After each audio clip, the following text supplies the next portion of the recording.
Ну, Здравей, Джорджи. какво става? Хубава лодка. Искаш ли си? Абе, маняк, ти като ме гледаш, дали си игра с лодки, бе? Това е на малкото дете от съседния вход си е изгубил, обещах, че ще я намеря, бе. Ти луд ли си, бе? Ти искаш ли балон, Джорджи? Пич, първо не те познавам и второ седиш в някаква шахта по време на буря и си говориш с мене. О, аз съм Пенилайз, танцуващия клоун. Вече не сме непознати. Нали? Буквално, брат, това е най-тъпото име за клоун, което съм чувал някога. Пенилайз! Помирисваш ли цирка, Джорджи?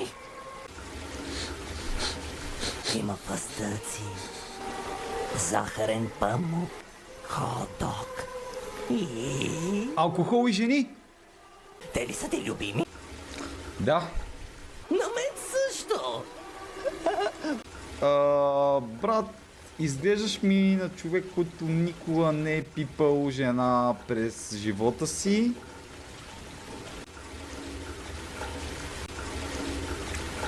Извинявай. Ти искаш ли балон? Отново пак с този балон.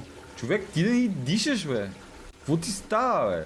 Знаеш какво? Аз направо си тръгвам, защото ми писна вече. Без лодката? Не, брат, задръж я. Малкия си направи друга. Споко. Ето. Вземи я.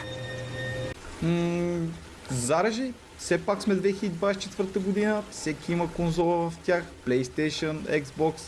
Кой ще се занимава с тези лодки? Ето.